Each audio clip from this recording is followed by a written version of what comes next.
Ay, nako, ngayon ang panahon ay malamig kasi autumn na.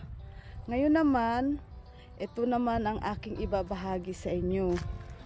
Ano na ang mangyayari dito sa mga halaman namin, lalo na dito sa hydrangea flower plants namin. So, dahil sa dinaanan storm, nasira yung kanyang net. So wala na yung net sa taas, pero salamat sa worker namin, inayos nila. So ito, anong mangyayari dito? Ang mangyayari dito, ipuprune ito. Tatanggalin yan sila lahat, puputulin. Natatanggalin, puputulin para for next year, maganda na ang tubo nila. Tapos ito rin, medyo naayos na yung kanyang building na gagawin o shed house.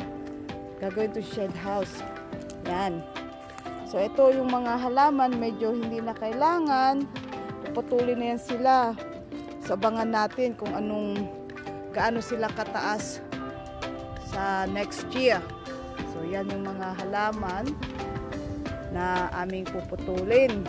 Diba? Yan yun siya. Puputulin namin siya. Ang tawag doon ipupruning.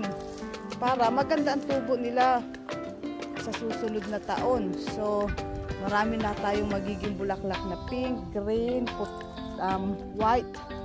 So, yan nangyari sa gitna. Medyo naputol na yung iba. Tapos, ito naman yung mga bolts. Yan. Mga bolts. Yan yung mga bolts na inayos para hindi sila matanggal uli. Ayusin na naman sila. Pero yan. So, yan ang mga halaman na naayos na. May tumutubo na pa konti dito. Ayan, oh. Tumutubo na ng pa konti. Pero, hindi natin yan muna harvestin kasi atin muna yan siyang ipoprune. Tingnan mo, may maliit na insekto dito. Kita nyo ba? Sandali, ha? Ayan, yung insekto. Kita nyo ba? Medyo blurry. Ayan. Blurry siya. Yung insekto. Ito yung mga bulaklak dito sa gilid. Ito, puputulin din to siya. Ile-level yan sila lahat. Hanggang dito. Kasi medyo matataas na. Ayan, matataas na sila.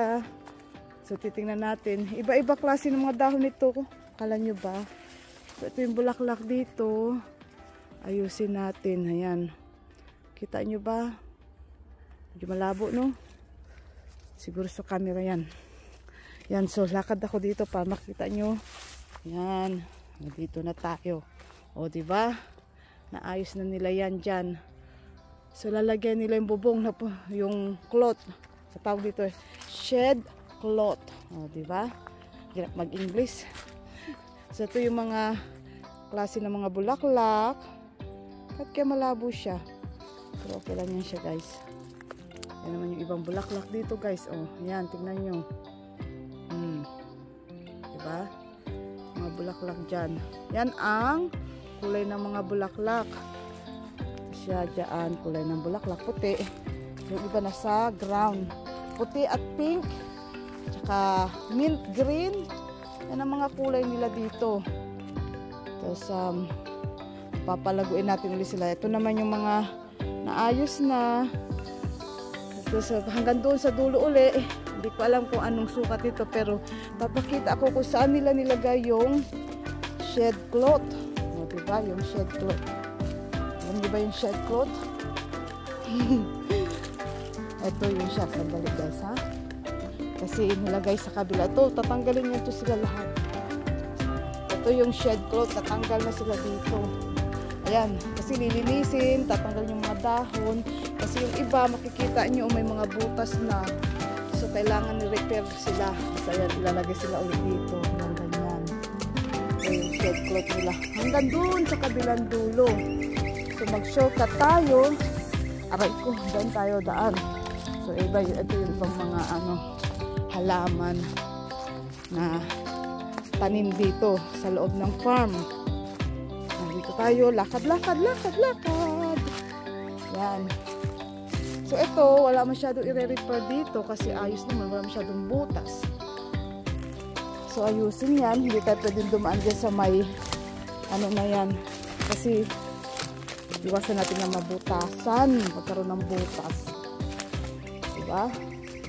Saan tayo dito sa kabila naman. Para lang makita nyo. Oh, tingnan nyo, magandang bulaklak ko. Na-distracted ako. Yan. Ito dito sa kabila para makita nyo. May ginagawa kasi dito. Ayusin ko dito. Makikita nyo. Ayusin. So, umikot lang tayo guys. Ikot. Paikot. Ayan. Dito. So, yung kanina nag-umpisa ko. Ito naman siya. Ayan. Aayusin yan siya. Makikita nyo. Dito meron siyang nasira din dito. Oh, ayan oh. Sira na. So, aayusin din yan. Pagka naayos yan, ibibideo din natin yan. Para makita nyo kung anong hitsura. So, yan siya. Yan ang nangyari sa kanya. Oh, diba? Makita nyo? Yan ang nangyari sa kanya. So, ang tawag dito, bago ako aalis, magtatapos, hydrangea flower. Pero hindi ko alam kung anong uri o klase o variety ng hydrangea flower kasi marami silang pangalan. Nalimutan ko yung pangalan. Pero para maalala natin palagi, ang tawag dyan ay hydrangea flower. O, diba? Okay ba yun guys? Okay ba sa inyo? O, ayan o. Kawawa naman sila. Ano na sila? Natuyo na sila. So, pabayaan lang natin sila dyan na matuyo. Kasi puputulin yan. Tapos yung dahon, magbubunga naman yung mga dahon nila. O, sa hanggang muli, huwag kalimutan. The Algra Family Vlogs. Kung hindi kayo busy, mag-iwan po ng comment. I-like nyo po. I-share nyo po sa inyong community. Para meron po kayong mga update. Minsan po nagla-live ako. Minsan nagpi-premiere. Minsan naman nagpo-post lang ng video. So hanggang sa muli po. Maraming salamat palagi sa pagsawang pagsuporta sa The Algra Family Vlogs. Hanggang sa muli po. Paalam po sa inyong lahat. Paalam!